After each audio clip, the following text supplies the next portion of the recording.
What's up, guys? In this tutorial, I will show you how to show sensitive content on your Twitter account. This should be quite an easy tutorial. For more information, click on the first link in the description below. By default, you won't be able to see sensitive content on Twitter, but you can change your settings to view sensitive content on the platform.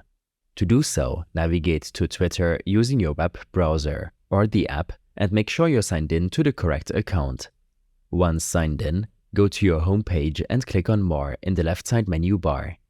Next, click on Settings and Support from the drop-down list. Then, click on Settings and Privacy. A new menu will appear. Here, click on Privacy and Safety. Under Privacy and Safety, select the third option, Content You See. Now, you will see multiple options, but you only need to check the box next to Display media that may contain sensitive content. You're done. Now, you'll be able to see sensitive content on your home and explore pages. Disable this option again to hide sensitive content on Twitter. These steps and more information will be available in my extensive guide linked in the description below.